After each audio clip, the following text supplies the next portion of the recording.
Trenton here with Frontstretch.com with Ty Dillon, the man of the month, I guess, with the in-season challenge, man.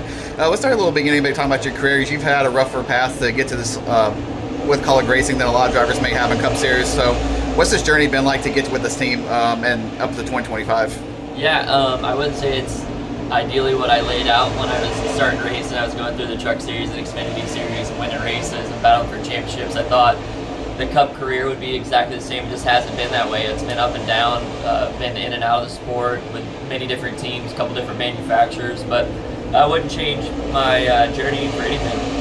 It's developed me into who I am as a driver, as a husband, as a father, and as a person, and it's given me so much perspective and gratitude for the situation I'm in now at Kaulig Racing, and this has been the best year probably of my Cup career as far as just running up front, running strong. Our points position doesn't really show how strong we've really been.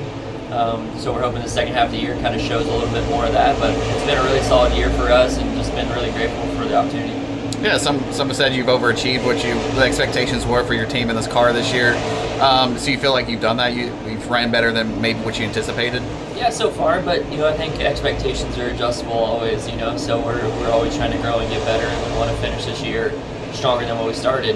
We've done some good stuff, but we see opportunity where we can be even better, and that's the focus for our race team going forward, is just continue to roll off this momentum that we've gotten from the in-season challenge. No matter what happens in it, we've gained a lot of momentum. Our last three finishes have been really solid, so we're just going to go from there and finish out this year strong and hopefully continue to build. Yeah, with the in-season challenge, when did you know that you might have had a serious chance to make it all the way? Because you went viral with the Denny Hamlin comment at Atlanta and stuff, but then you just kept moving on and everything. Yeah. So when did you know, like, hey, we might actually be able to fight this out? You just never know. I felt very confident going into Atlanta for some reason. It didn't make any sense, but it's not a track that I had ran well at, but I knew that it was an opportunity, a track for opportunity, and it turned out we ran really strong. I think we were going to put pressure on Denny no matter what, and we come out of there with a win, and then it kind of told us, anything's possible from here on out and how we go about this. So, each week I haven't really made it about beating the other car. It's about having a good finish, and I think our whole team's been focused on that.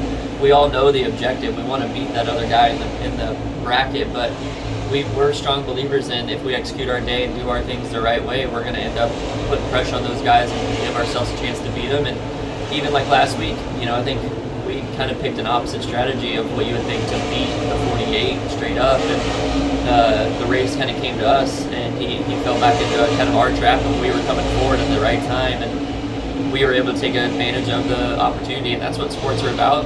When the opportunity presents itself to capitalize, can you get it done or not? And our team's been able to do that week in and week out, so we'll just have the same approach here in Dover and hopefully knock it down the road. So this has also elevated, visibility for sponsors, which is a key. So what's that relationship been like with the sponsors, getting more visibility because of this in-season challenge, and you sort of having these nice one-liners and stuff at the end of these races? I imagine it's been good. I know my social media platforms have been kind of blowing up for sure, but if it wasn't for Seabest and if it wasn't for Grizzly nicotine pouches, so much of what's going on probably wouldn't happen. First of all, we probably wouldn't even be racing this year without them.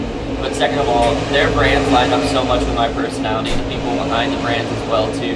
They are the same people that I am, so it allows me to feel comfortable being me in interviews and having fun with this in-season challenge. And good sponsors like that support you, and you feel like you're linked together on so many different levels, allows so much confidence to grow and to be yourself out there, and know that you can be yourself on and off the racetrack because the brands that support you and the race team, Kaulig Racing, there's nothing better you can ask for. And one last one, you said that you're just fighting for position, not necessarily preparing to race for the in challenge, but if you were to get to the final two for Indianapolis, that $1 million is right there.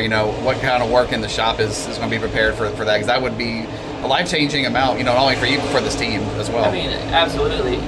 You'd like to think, I think in a perfect world, it sounds like, if we had just a little more extra focus, but our people at Kaulig Racing, they give every single thing they have every week to every race car that we drive. So we won't change who we are. Our identity and who we've been throughout the season has gotten us this far. If we make it through this round, we'll be who we are, and we'll go to Indy, a place that I've won at in the past, and go give them hell for one last round. Major channel announcement.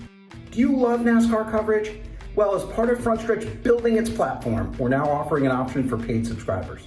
For just $3.99 a month, you'll be rewarded with exclusive content you can't find anywhere else. Beyond the Cockpit interviews as soon as they drop. More of the pit road and bullpen weekend content that keeps you coming back to see the who's who of NASCAR explain all of their on and off track conduct. We'll even be doing some Where Are They Now pieces, taking a look at former drivers and owners that made an impact on the sport. Want more direct contact with your favorite Frontstretch reporters? No problem. We'll give you a chance to communicate directly with monthly Q&As. Your questions are what drives us to find answers. That's why we're here. The best seat at the track and the best view on the net for all of your quality motorsports coverage. Come take the green flag with us.